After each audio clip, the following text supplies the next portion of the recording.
안녕하세요. 일단은 먼저 제 세미나에 참석해 주셔서 여러분 모두 감사합니다. 아, 저는 개발대장이라는 닉네임으로 활동하고 있는 양은성이라고 합니다. 네, 먼저 본격적인 세미나에 들어가기 앞서서 저의 간단한 자기소개와 회사 소개를 하고 들어가도록 하겠습니다. 좀 원래 그 아마 이쪽에서는 지금 이 세미나에 들어오신 분들 중에는 제가 활동하고 있는 커뮤니티를 통해서 들어오신 분들이 많이 있으실 것 같은데요. 저는 원래 로봇과 슬램이라고 하는 그런 소프트웨어를 개발하는 일들을 했었고요. 회사 다니면서는 실외 로봇, 실외 배송 로봇, 네, 에서 인지하는 쪽 소프트웨어를 네, 구현하고 네, 알고리즘을 짜는 그런 일들을 했었고, 그리고 또 자율주차 에 들어가는 소프트웨어의 슬램 소프트웨어의 아키텍트를, 그러니까 소프트웨어 설계를 하는 그런 일들을 원래는 했었습니다. 그런 일을 하다가 어 제가 이런 일을 하면서 좀 신기하게 회사에서 항상 좀 리딩하는 포지션에 있었어요. 그러다 보니까 처음부터 제가 뭐 누군가의 어떤 그런 디렉션을 받아서, 물론 디렉션은 받았지만 가이드를 받아서 일을 하기보다는 좀 직접적으로 제가 핸들링을 해야 되고, 또 그리고 제 뒤로 들어왔던 그런 후배 엔지니어들을 키워야 되는 일들이 많았던 거죠. 그러다 보니까 자연스럽게 협업하는 부분과 그다음에 소프트웨어의 실제적인 설계를 하는 부분에 대해서 관심을 가지게 됐고, 네, 그런 일을 하다 보니까 결국에는 네, 슬램 소프트웨어의 아키텍트 포지션으로, 그러니까 슬램 소프트웨어를 설계하고 그리고 그 설계한 걸 가지고 다른 소프트웨어 엔지니어들과 함께 개발하는 그런 포지션까지 가게 됐던 거죠. 근데 그 일들을 하면서 결국 제가 좀 한국에서 개발을 하면서 아쉬웠던 부분은, 저희가 흔히 좀 꿈의 기업들로 여기는 그런 유니콘 기업들, 그다음에 실리콘밸리에 있는 이런 회사들에서는 소프트웨어의 어떤 개발 문화나 그리고 설계나 또 이런 함께 협업할 수 있는 이런 쪽을 상당히 중요시 여기고 있는데, 한국에서는 대다수 그런 일들이 많이, 그러니까 대부분의 회사에서 이런 쪽을 크게 중요하게 여기면서 가진 못하더라고요. 그러다 보니까 실제적으로 좀 일회성으로 당장 단발성으로 소프트웨어를 개발하고 빨리 처리를 하는 일들에 좀 더 급급했던 일들이 많았던 거죠. 이런 부분들이 실제로 제가 개발을 하면서 네, 어, 대부분의 경우 실력이 문제가 아니라 시스템이 없었기 때문에 개발을 잘 못하는 것들을 발견했습니다. 근데 이걸 가지고 제가 딱 퇴사하기 직전쯤에 이런 고민을 하게 됐어요. 어, 사실 회사, 좋은 회사에 있었고요. 연봉도 잘 받으면서 있었는데, 이게 저도 아까 서두에 말씀드렸다시피 제 주변에 어떤 저를 리딩해 줄 만한 그 시니어 엔지니어들이 없는 상태로 제가 이 일들을 했었습니다. 그러다 보니까 멘토 없이 맨땅에 헤딩하는 게 얼마나 고통스러운 줄 알고, 그리고 이렇게 개발을 할 때 어떻게 개발의 방향성을 잡아야 되고, 또 어떤 어, 좋은 개발을 해야 되는지에 대한 어, 제 생각으로, 제 방법으로 이런 것들을 해결하기가 좀 어려웠던 거죠. 그러다 보니까 전 진짜 네, 야근도 많이 하고 밤샘도 많이 하고 제가 뭐 이런저런 뻘짓을 해가면서 이런 걸 익혔는데, 제가 결국에는 다양한 분야의 다양한 회사에 계시는 특별히 개발자분들이랑 만나 보게 되면은 실제적으로 그래도 어느 회사에서는 좀 뭔가 리딩을 해줄 수 있는, 그러니까 나를 좀 이끌어줄 수 있는 그런 시니어가 있는 회사가 있지는 않을까라고 꿈에 그리면 생각을 하긴 했지만, 실제적으로 이거를 까놓고 보니까 그런 사람들은 없는 것 같더라고요. 그래가지고 제가 직접 이런 길을 못 찾는 사람들의 멘토가 되어줘야겠다. 특별히 개발 쪽에서 좀 더 어떤 식으로 개발을 하면은 좋은 퍼포먼스를 낼 수 있고 생산성을 올릴 수 있는지에 대한 부분들을 알려주고 그분들을 좀 더 좋은 개발을 할 수 있도록 도와드려야겠다라고 생각을 하고, 네, 잘 다니고 있었던 회사를 박차고 나와서 네, 창업을 하게 됩니다. 그때부터 지금까지 아주 가시밭길을 걸어오고 있는데요. 예. 제가 이런 일을 할 수 있었던 거는 이 아키텍트라는 포지션으로 실제 설계를 해보고 개발 문화를 잡아보고 했던 일들이 있었기 때문이었던 것 같아요.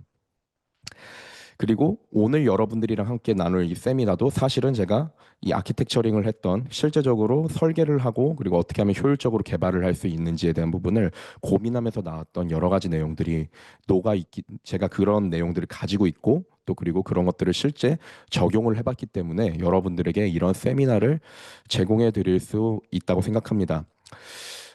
제가 그래서 나와서 지은 회사의 이름은 홀리그라운드라는 회사인데요. 저는 이걸 하면서 실제적으로 교육 되게 과포화 상태잖아요. 뭐 여기서 이름을 언급하기는 어렵지만, 네, 다양한 온라인 교육 플랫폼들이 있고, 근데 왜 교육을 하게 됐을까?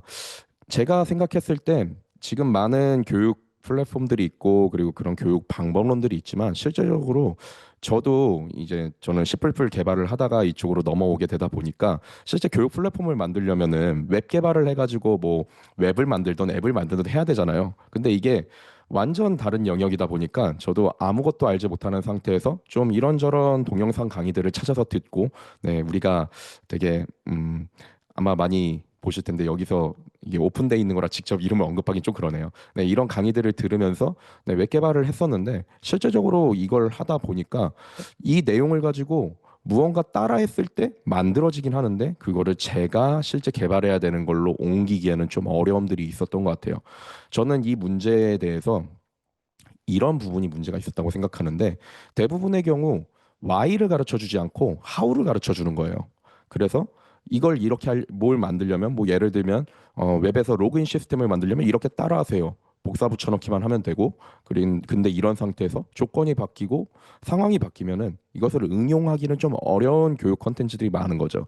특별히 더 문제는 이런 컨텐츠들이 거의 대부분 동영상의 형태로 제공되고 있다는 게 실제 제가 나중에 그걸 팔로우하면서 다시 뭔가 개발할 때 그 내가 개발할 때 필요한 내용들을 찾아보고 또 익히기에는 상당히 좋지 않은 구조로 되어 있다는 걸 느꼈습니다. 그래서 저희 홀리그라운드에서는 물고기가 아니라 물고기 잡는 법을 알려드린다고 했는데 어떤 거냐면 왜에 대한 부분을 좀 더 강조해서 알려드리려고 해요. 그러니까 뭐 예를 들면은 오늘은 AI 기반의 인공지능과 그 인공지능과 협업하는 개발 방법론에 대해서 여러분들이 함께 나눌 텐데 이런 거를 하게 된다면 이걸 이렇게 따라하시면 이렇게 돼요가 아니라 왜 인공지능과 이렇게 협업을 해야 되고 인공지능을 이렇게 대해야 되고 이런 거에 대한 원리들을 좀 더 중점적으로 알려드리는 그런 컨텐츠를 만들면 좋지 않을까.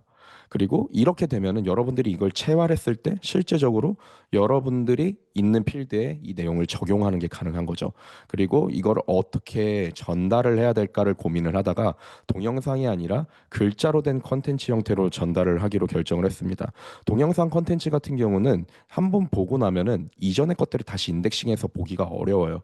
한번 지나가고 나면은 끝인 거죠. 하지만 글로 돼 있는 거는 내가 언제든지 그 위치를 다시 찾아가서 예를 들면 저희 같은 개발자들에게 있어서는 코드를 확인하고 그 코드 내용을 보는 게 중요한데 동영상으로 되면 이게 휙휙 지나가 버리기 때문에 다시 돌려서 봐야 되고 이것들을 다시 복습하기가 어려운 그런 상황이 되는 거죠.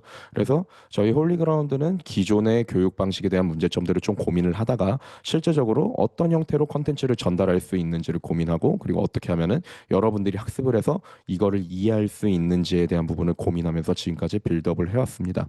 그래서 왜에 대한 부분, 그래서 원리와 사고방식 이거를 여러분들의 문제에 접목 가능하게끔 만들어 드리는 게 저의 목적이고요. 저는 이거에서 지금 새로운 시대를 따라가기 위해 AI를 활용하는 형태로 컨텐츠를 제작을 하고 있습니다. 에이, 방금 설명드렸던 다음과 같은 거죠.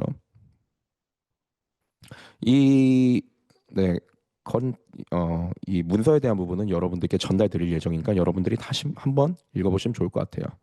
그래서 지금 홀리그라운드에서는 다양한 분야의 전문가들을 데리고 교육을 만드는 걸 목표로 하고 있는데 일단은 제가 먼저 네, 이 회사의 대표로 있고 그리고 또 개발 쪽의 필드에서 일을 했다 보니까 개발 쪽 관련된 부분들 특별히 위에서 설명드렸던 설계와 그다음에 개발 문화와 그리고 실제적으로 이걸 사용해 가지고 개발 생산성을 올리는 부분에 대한 부분들을 중점적으로 컨텐츠를 만들고 있습니다. 실제적으로 지금 제가 아마 여러분들 다 세미나 신청하신 분들은 플랫폼 통해서 신청을 하셨을 텐데 그 플랫폼에 다양한 C++에 관련된 개발 컨텐츠들을 만들어 놨어요. 특별히 이거는 제가 이전에 로스를 기반으로 개발을 하다가 로봇 개발을 할 때는 보통 로스라는 그런 미들웨어를 많이 써서 하는데 이게 실제적인 인베디드 보드에다 올려가지고 이거를 제품까지 양산하기에는 문제가 되는 부분들이 많더라고요. 그래서 그걸 어떻게 해결하면 좋을까? 라는 부분들을 고민하면서 만들었던 그런 소프트웨어 프레임워크에 대한 부분들을 전체적으로 쭉 다루고 있으니까 이 부분에 관심 있으신 분들은 한번 봐보시면 좋을 것 같아요. 그리고 실제 오늘 여러분들이랑 C++ 개발 데모를 하게 될 텐데 거기서는 네, C, C++ CMake 템플릿이랑 그 다음에 여기는 없네요. 아, 여기 있네요. C++ 읽기 좋은 코드 작성법이라고 하는 두 가지 내용들을 덧붙여서 네, 여러분들이랑 이 토대 위에서 개발하는 것들을 좀 진행을 해보려고 해요.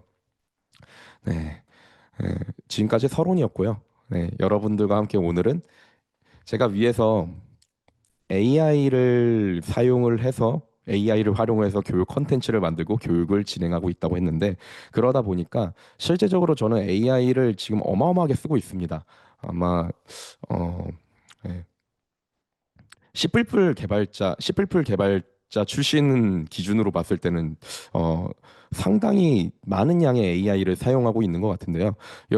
제가 요번에 여러분들께 알려드릴 이 세미나 내용은 제가 지금까지 AI를 가지고 뻘짓을 해오면서 어떻게 하면 AI로 더 퍼포먼스 좋게 개발을 할 수 있을까에 대한 고민했던 모든 내용들을 녹여서 전달드리는 부분입니다. 네, 진짜 2년 동안 열심히 뻘짓하면서 만든 시스템이고요. 여러분들은 저랑 같은 뻘짓을 하지 않으시길 바라시면서 오늘 이 세미나를 준비했습니다. 그러면은 본격적으로 세미나 시작해 보도록 할게요.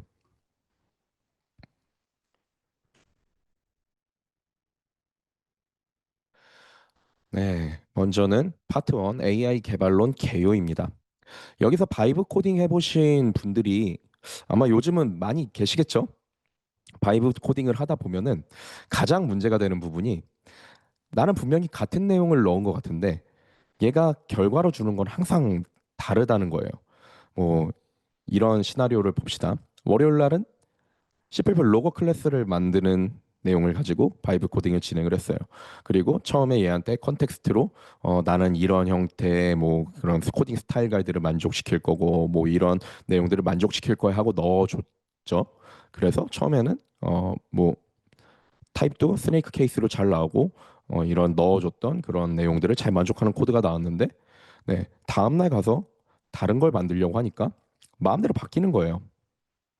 이전에 했던 내용과 같은 내용으로 개발을 하고 있는데 어쩔 때는 뭐가 나오고 어쩔 때는 뭐가 나오고 그리고 뭐 어쩔 때는 뭐 변수 타입이 스네이크 케이스로 나오고 어쩔 때는 카멜 케이스로 나오고 뭐 어쩔 때는 또 이게 C++ 스탠다드 11에 만족하는 게 나오고 어쩔 때는 나는 11으로 개발을 하고 있었는데 갑자기 17이 나오고 이런 좀 일관적이지 않은 개발이 나오는 결과가 나오는 경우를 여러분들도 바이브 코딩을 하다 보면은 많이 경험을 해 보셨을 것 같아요. 그래서 요즘 인터넷에도 그 소셜 미디어에도 이런 담론들이 많이 있죠. 바이브 코딩으로 개발하는 거는 불가능하다. 예, 불가능하다. 왜냐면은 우리는 이거를 실제로 판매하기 위해선 제품으로 삼기 위해선 일관적인 어떤 결과값들을 나오고 검증이 된 결과가 나와야 되는데 바이브 코딩은 그게 어렵다는 거예요. 그리고 더 심각한 문제가 있는데 아마 이 부분 때문에 다들 어려워하실 것 같아요. 뭐 바이브 코딩뿐만이 아니라 인공지능에게 뭐 문서를 작성을 하든 뭘 하든 얘네가 되게 투머치하게 결과를 가지고 오는 거예요. 나는 그냥 함수 하나 만들어 달라고 했는데 막 이렇게 말도 안 되는 내용들을 자기 멋대로 막 추가해가지고 내용들을 추가해서 실제로 내가 개발하는 것과 개발하려고 했던 것과 다른 방향으로 가는 부분들을 아마 실제 바이브 코딩을 해보셨던 부분들은 많이 겪어보셨을 것 같아요. 결국은 내가 원하는 정보와 상관없이 AI가 멋대로 판단해서 내용이 발산하게 되는 경우가 생기는 거죠. 이 경우 문제는 두 가지라고 볼 수 있는데요. 바이브 코딩을 했을 때 일관성 없는 결과가 나오는 것, 같은 요청을 했지만 다른 결과가 나오는 것입니다. 또 하나는 발산하는 거죠. 내가 원하는 요청한 것과 상관없는 필요 없는 기능들이 계속해서 나와서 이 인공지능으로 하는 개발 자체가 통제 불가능해지는 경우예요. 실제적으로 저도 예전에 그 웹 개발을 처음 시작했을 때 바이브 코딩이 막 핫한 때여서 바이브 코딩 갖다 막 했는데 제가 플랫폼 만들면서 사이트만 한 세 번, 네 번은 엎었던 것 같아요. 내가 원했던 것과 상관없는 기능들이 들어간 거는 당연한 거고, 그리고 이게 그 일관적 코드 스타일이 일관적이지 않다 보니까 어느 순간 지나갔을 때는 바이브 코딩을 하면은 인공지능이 가장 많이 참고하는 게 코드 베이스인데, 그 코드 베이스에 있는 내용들이 가라지가 계속 쌓이다 보니까 이 내용을 가지고 더 이상 개발을 할 수 없는 상태가 돼가지고 없고 또 없고 또 없고, 결국 그것들을 반복하다 보니까 아, 시스템이 필요하구나 생각해서 시스템을 만들게 됐습니다. 그러면 이거를 해결하기 위해서 근본적인 원인은 뭘까요? 기준이 없다는 게 가장 큰 원인인 것 같아요. AI에게 판단 기준이 없는 거죠. 예를 들면 AI에게 어떤 기능을 요청을 했을 때 얘가 어떤 스타일로 작성할지 기준이 없으니까 얘가 추측을 하는 거예요. 근데 아시겠지만 AI, 특별히 우리가 사용하고 있는 인공지능이라고 하는 거는 LLM이라고 하는 그런 형태의, 네, 시스템을 기반으로 해서 개발이 아니죠. 네, 어떤 답변을 주는 건데, 걔네 같은 경우는 실제적으로 얘네들에게 기준을 넣어주지 않으면은 자기네들이 확률론적으로 어떤 방향으로 가야 될지를 자기네들이 지금까지 학습된 내용을 기반으로 가져온단 말이에요. 근데 여기서 추측이 들어가게 되면은 사실은 AI한테 학습된 그 소스 코드들이 일관적이지 않을 거잖아요. 뭐 어떤 거는 아까 위에서 보여드렸던 것처럼 변수명이 스네이크 케이스로 써지는 것도 있을 거고, 카멜 케이스로 써지는 것도 있을 거고, 뭐 그런 일은 많이 없긴 하겠지만 헝가리안으로 써지는 경우도 있을 수 있죠. 이거를 AI가 추측을 하기 때문에 결과가 매번 다르게 되고, 이게 뭐 쌓이다 보면서 코드 안에 있는 내 코드 베이스 안에 있는 값들이 좀 일관적으로 나오게 되면은 그거가 또 어떤 얘네들에게 들어갈 수 있는 컨텍스트가 돼서 일관적인 결과가 나올 수도 있지만, 뭐 일관적인 결과가 나올 때까지 내가 매번 얘한테 이거 이렇게 해야 돼, 저렇게 해야 돼 알려줄 수는 없는 노릇인 거죠. 사실은 그 부분에서 가장 많이 스트레스를 받는 거죠. 받는 거고요. 그래서 AI가 판단해야 될 것들이 너무 많아요. 변수 스타일, 뭐 기능 범위, 테스트, 에러, 기준이 없어서 AI가 추측을 하게 됩니다.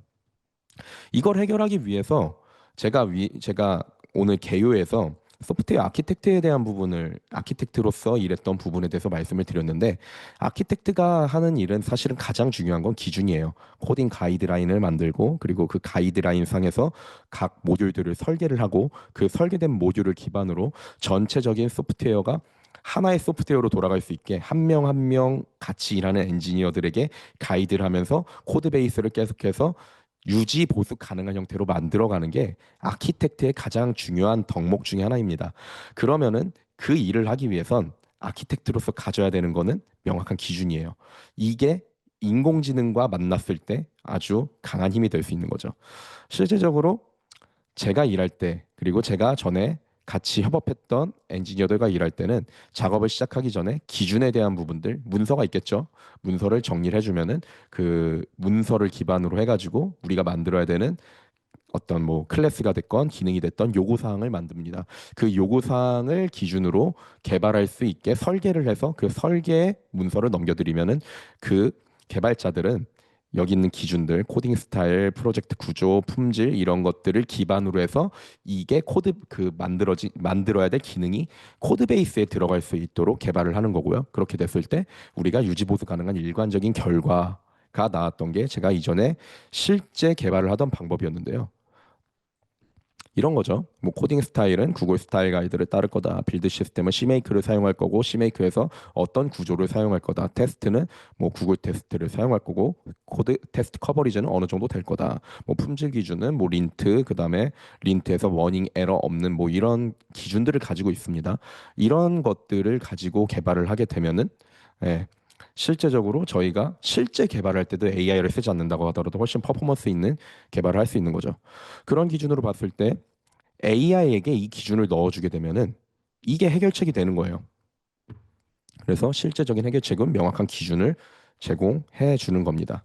이렇게 기준을 제공해 주면은 아까 위에서 봤던 것처럼 자기 멋대로 추측해서 만드는 게 아니라 기준을 기반으로 얘가 컨텍스트를 불러오고 이걸 기준으로 처리를 하게 되는데, 그러면은 이 기준을 어떻게 제공해야 되고 AI한테 어떻게 개발하도록 요청을 해야 되냐?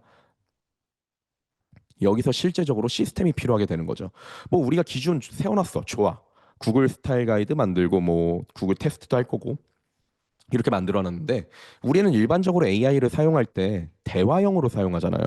대화형 창에다가 내가 말로 뭐 GPT야 뭐 해줘 아니면은 뭐 클로드야 뭐 해줘 뭐 클로드야 GPT야 이런 말은 쓰진 않겠지만 뭐 이걸 해줘 저걸 해줘 하는데 이런 기준으로 갔을 때 매번 내가 이 기준 문서들을 찾아다가 넣거나 아니면은 뭐 필요한 내용들을 이렇게 올려놓는 것들이 불편하고 불편한 걸 떠나가지고 이것 또한 사람이 하는 일이기 때문에 일관적으로 동작할 수 없게 되는 거죠.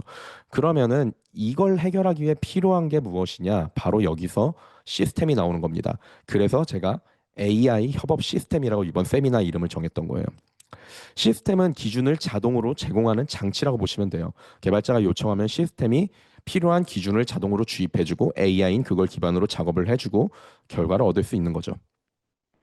그래서 바이브 코딩으로 하면은 매번 개발할 때마다 내가 기준을 만들어줘야 되고 기준을 만들어줘야 되고 대화를 하면서 만들어야 되니까 그 내 얘가 나온 결과를 기준으로 내가 또 그걸 보고 이건 이게 잘못됐어 저건 잘못됐어 하면서 얘랑 티키타카를 해야 되는데 시스템을 만들면은 프로세스 자체가 고정이 돼 있고 그 다음에 기준도 정리가 돼 있고 그리고 그 기준을 보장하는 형태로 AI가 동작하기 때문에 실제적으로 이따 보여드리겠지만 저 같은 경우는 한번 얘랑 대화를 해가지고 내가 개발해야 될 거에 대한 리퀘어먼트를 정리를 하고 그걸 인공지능한테 넣어주면요. 얘가 개발이 완료될 때까지 제가 터치를 하지 않아도 혼자 쭉쭉쭉쭉 개발을 하면서 결과가 나오게 됩니다. 그리고 그 속도는 사실은 직접 개발하는 것과 비교할 수 없을 정도로 빠르게 되고요.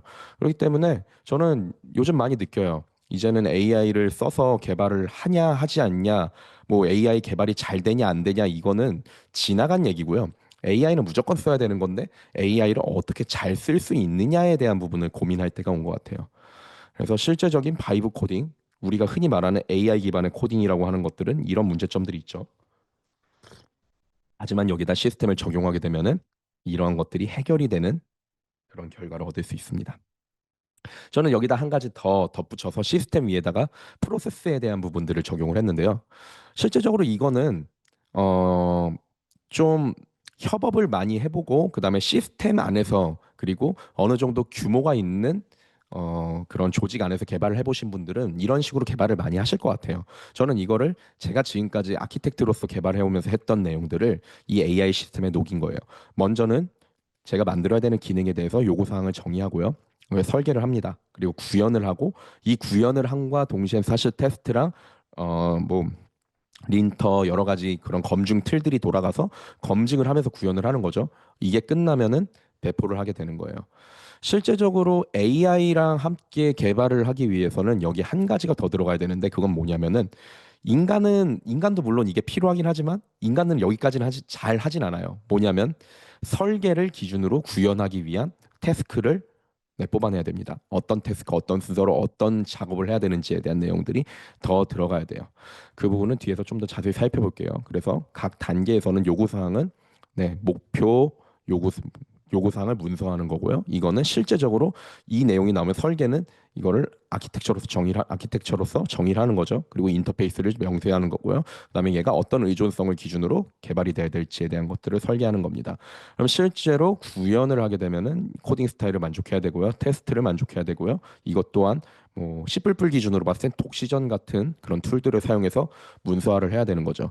검증 과정은 여기서 테스트 통과하는지, 빌드 성공하는지, 린트 통과하는지 이런 정적 검증과 테스트와 동적 검증 등을 사용을 해서 이 코드에 대한 무결성을 검증하는 겁니다. 사실 이건 사람도 개발할 때 이런 식으로 개발을 하는 프로세스를 가지는 게 좋은데 AI랑 개발을 할 때는 이 프로세스를 가져오는 게 더 중요해요.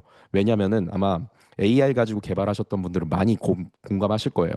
제일 어려운 게 얘가 지금 짠 코드가 실제 내가 말한 것과 동일하게 짜여져 있는지에 대한 물음표가 있단 말이에요. 내가 원하는 형태로 동작하는지 그리고 어떤 컨디션에서 어떤 커버리지로 동작하는지 전혀 모르는 게 AI 기반으로 개발하는 거에서 가장 큰 문제죠. 이걸 해결하기 위해 반드시 검증 텀이 들어가야 됩니다. 이 부분은 뒤에서 좀 더 자세하게 살펴볼게요. 그래서 실제적으로 AI를 위해서 AI랑 같이 개발을 하려면은 필요한 거는 크게 두 가지예요. 여기서 말씀드렸던 시스템, 시스템을 적용을 해야 되고 AI 자체에 그리고 그 개발을 할 때 내가 정해놓은 프로세스 안에서 AI가 개발하도록 따라가게끔 만들어 놓는 게 중요한 이슈입니다. 그래서 저는 이걸 실제로 해결하기 위해서 5가지의 메인 핵심 기준을 가지고 있는데요. 먼저는 맨 처음에 맨 마지막에 말씀드렸던 프로세스, 네, 개발 프로세스에 대한 부분을 정의를 하고요. 그 다음에 AI가 이걸 하기 위해서 모든 한 AI가 이걸 전부 다 하면 좋지만 아마 여러분들 많이 그런 키워드 들어보셨을 거예요. 에이전트에 대한 부분.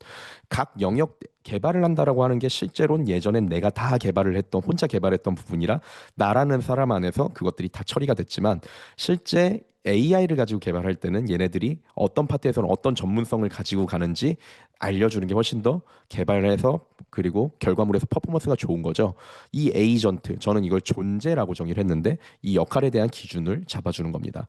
그리고 실제적으로 이거를 처리를 할 때 얘네들이 어떤 기준을 가지고 처리를 해야 되는지 행동에 대한 기준, 이게 커맨드 형태로 해서 뭐 예를 들면은 뭐 개발을 끝난 다음에 커밋을 올릴 때 내가 AI한테 말로 커밋해줘 이렇게 하는 게 아니라 커밋을 할 때 만족해야 되는 어떤 프로세스들을 문서와 내용으로 정리를 해가지고 AI한테 이걸 입력해 주는 거예요. 그러면 AI는 그대로 동작을 하는 거죠. 이게 정말 중요한 자동화에서 하나의 방법이고요. 그리고 AI가 동작을 하려면 아까 위에서 뭐 구글 스타일 가이드 뭐 아니면은 뭐 구글 테스트 뭐 이런 것들을 가지고 우리는 개발을 할 거야. 뭐 우리의 프로젝트 구조는 이거야라는 것들을 입력을 해줘야 된다고 했잖아요. 이게 컨텍스트에 대한 부분인데 사실 개발을 하다 보면은 AI의 컨텍스트 창이 크지 않기 때문에 얘 컨텍스트가 사라져 버려서 내가 원하는 형태로 결과가 안 나오는 경우가 상당히 많아요. 이것들을 어떻게 이 정보 관리 기준과 컨텍스트를 효율적으로 관리해야 되는지에 대한 네, 시스템을 구축을 했고요. 마지막으로 네, 명령, 행동 명령에 대한 부분입니다.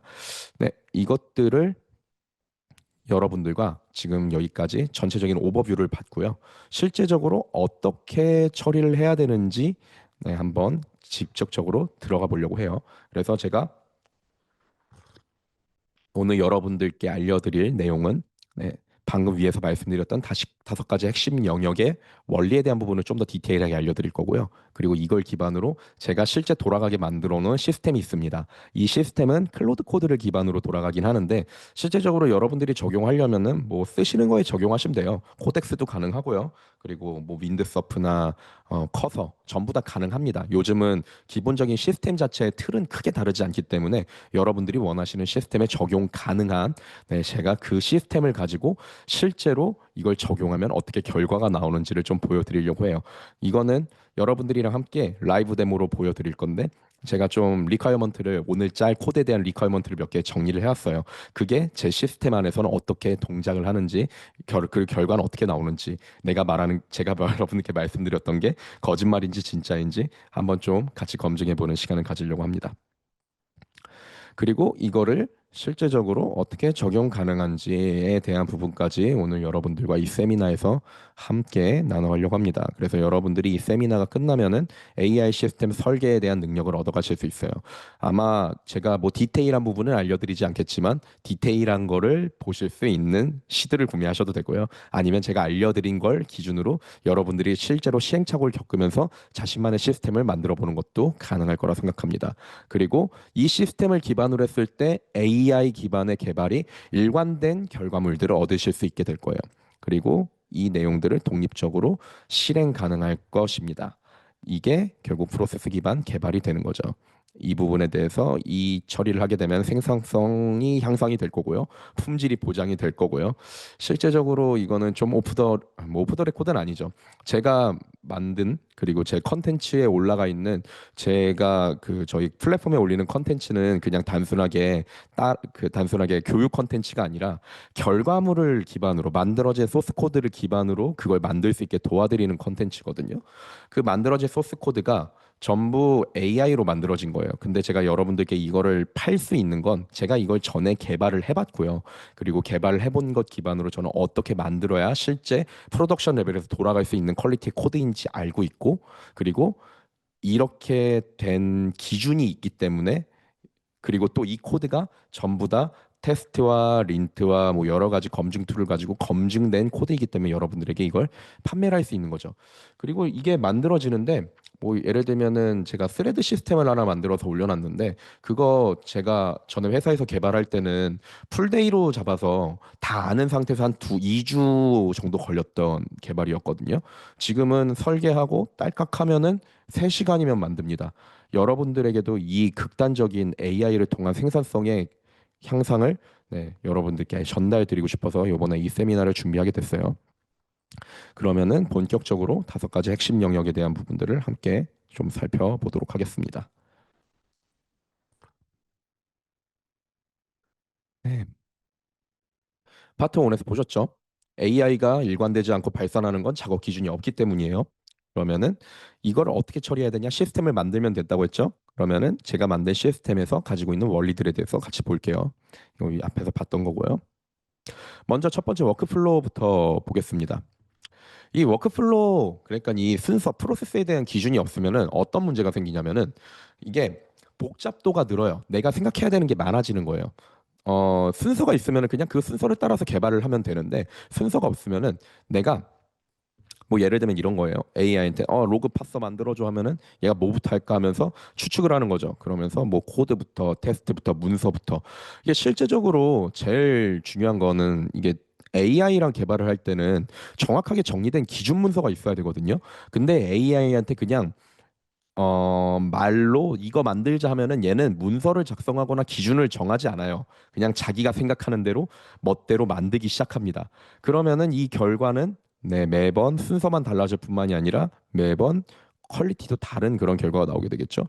그래서 어떤 날은 뭐 코드부터 만들고 어떤 날은 테스트부터 만들고 뭐 테스트 짜면 다행이죠. 테스트 안 짜는 경우가 더 많고 순서 섞이고 어떤 거를 누락하거나 중복되거나 그리고 내가 일관적으로 할 수 없기 때문에 나에게 있어서도 얘한테 더 할 말이 많고 그러면 토큰 소모도 많고 시간도 많이 들어가고 아주 안 좋은 일들의 연속이 되는 거죠. 그래서 이걸 해결하기 위해서 순서 기준, 워크플로우를 제공을 해야 돼요. 근데 이 워크플로우라고 하는 게 사실 이런 형태로 개발을 해보시거나 일을 작업을 해보시 안 하셨던 분들은 사실 이게 상당히 난해할 거예요. 그냥 심플하게 말씀을 드리면은 제가 아키텍트로서 설계를 하고 그리고 그거를 구현하는 일들은 제가 한 게 아니라 실제적으로 저와 함께 협업하는 그런 엔지니어 분들께 넘겨드리면 여러 그분들이 구현을 해서 가지고 오시면은 제가 또 그걸 검증하고 코드를 합치는 형태로 개발을 했었는데 이거를 그냥 제가 엔지니어한테 넘겨줬던 거를 단순하게 AI한테 넘겨주는 형태로만 바뀐 거예요. 그래서 저는 그때 기준으로 말씀을 드리면 가장 먼저 요구사항이 결정이 돼야 되고요. 그 다음엔 그걸 설계를 해야 돼요. 설계에서는 실제적으로 구현에 어떤 내용이 들어가야 되고 어떤 알고리즘을 써야 되고 어떤 인터페이스를 가지고 어떤 아웃풋이 나와야 되는지에 대한 부분들을 문서로 정리를 하는 거죠. 그러면은 그걸 기반으로 AI가 구현을 하는 겁니다. 사람이 여기까지는 같이 일을 해줘야 돼요. 그 다음에 검증. AI가 구현된 내용이 제대로 검증이 됐는지 확인하는 이게 하나의 기능을 만들 때 이터레이션이에요. 이 이터레이션을 워크플로우로 만들어 놓고 매번 반복을 하는 거죠. 그러면은 AI가 개발을 해도 언제나 일관적인 결과를 얻을 수 있게 됩니다. 자, 기준은 이거예요. 요구사항 정의해서 문서를 작성하고요. 설계해서 아키텍트 문서를 또 작성하고요. 구현은 코드랑 테스트를 검증해서 완료하고요. 검증에서는 요 내용들이 전부 다 처리가 됐는지를 확인을 하는 거죠. 여기서 만약에 이 프로세스를 만드는 게 중요한 이유는 검증 텀은 AI가 하는 게 아니라 보통 그런 검증 도구들이 있거든요. 테스트 도구들 그리고 뭐 정적 검증 도구, 동적 검증 도구 이런 놈들이 직접 검증을 하기 때문에 이거는 프로그래머블 한 거예요. 실제적으로 AI는 거짓말할 수 있지만 이 검증 도구들은 거짓말을 하지 않습니다. 그러면 AI한테 개발의 이터레이션을 돌릴 때 이 검증과 구현 단계에 대한 부분을 시스템에서 정의를 해놓으면은 얘가 구현을 하고 검증을 지가 직접 실행을 한 다음에 검증의 요구 조건이 만족되지 않으면 요구 조건이 만족될 때까지 구현을 수정하는 걸 반복한다는 거죠.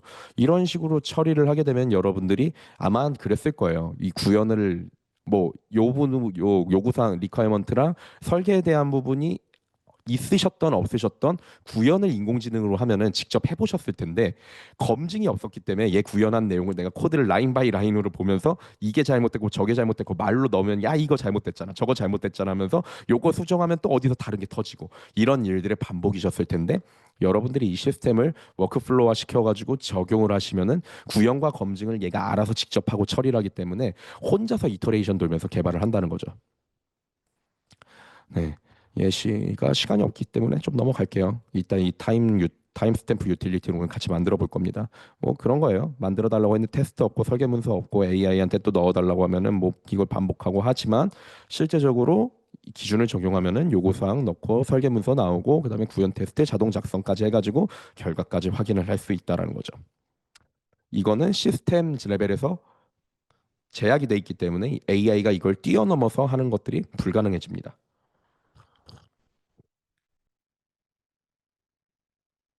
그리고 이거를 이 워크플로우로 만드는 거는 각각의 단계들을 어디 있죠?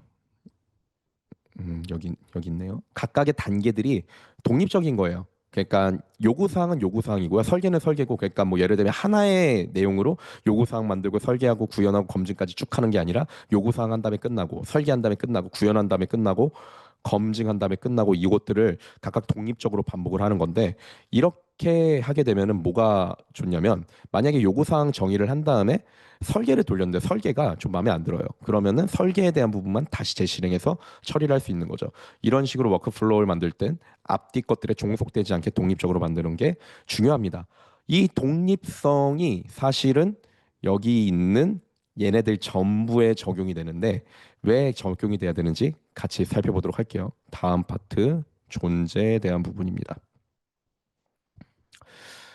어,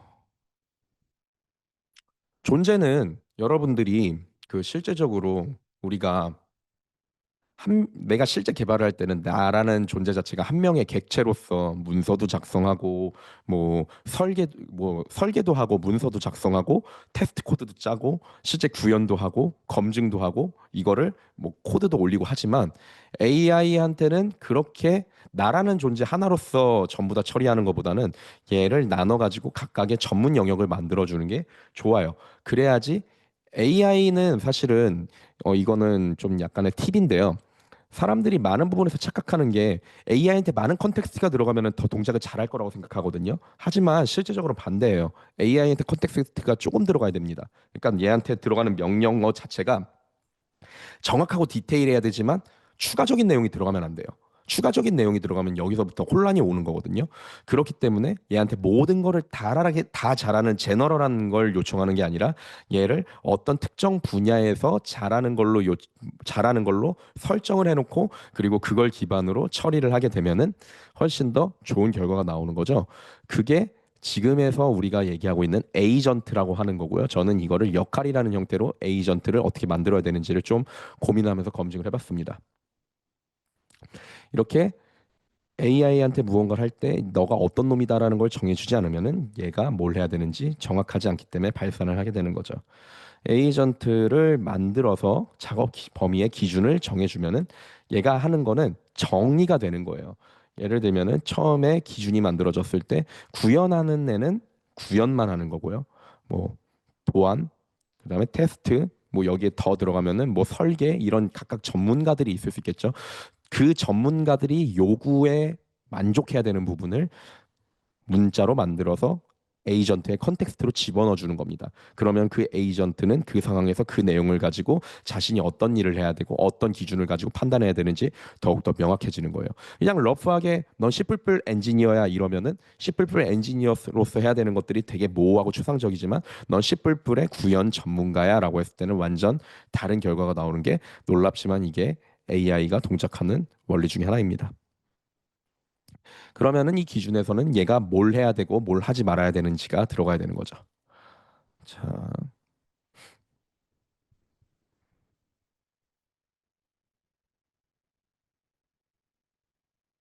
네, 위에서 나왔던 것처럼 얘네들도 구현 기준이 바뀌거나 보안 기준이 바뀌거나 다 독립적으로 관리될 수 있게 되는 거고요. 여기에 들어가야 되는 내용이 있는데 잠시만요. 이거는 이따가 제가 좀 더 더 보여드리도록 할게요. 네, 지금은 컨셉만 좀 더 이해하고 가신다고 생각하고 가면 좋을 것 같아요. 다음으로 규칙입니다. 여러분들 그 개발하시다 보면 시스템 프롬프트라는 거 들어보신 적 있을 텐데 아마 클로드 코드 사용해서 개발하시는 분들은 시스템 프롬프트 다 사용하실 거예요. 시스템 프롬프트는 이 AI 개발 툴이 온 될 때마다 항상 거기에 들어가는 내용이에요. 근데 이 시스템 프롬프트의 규칙을 그 모든 내용을 여기다 다 때려 박는 경우들이 많이 있는 거죠. 그렇게 다 때려 박았을 때 시스템 프롬프트는 매번 로딩되는 거기 때문에 여기에 들어가는 내용이 커지면은 문제가 생겨요. 그래서 저 같은 경우는 이 다음 파트에서 나올 컨텍스트를 도큐먼트로 관리하는 부분과 시스템 프롬프트를 관리하는 부분을 나눴는데 그럼 그 시스템 프롬프트를 어떻게 만들었는지 좀 같이 보려고 해요. 시스템 프롬프트는 저는 규칙인데 행동 기준이라고 생각을 하고 있어요. 행동 기준이 없으면은 얘가 여기서도 멋대로 놀게 되겠죠. 일하는 방식이 불명하니 우선순위 모르고 어디서 어떤 걸 불러와야 되는지 어떤 구조로 일을 해야 되는지 몰라요. 그걸 해결하기 위해서 시스템 프롬프트라는 형태로 얘 AI가 어떻게 일해야 되는지의 기준을 주는 거예요.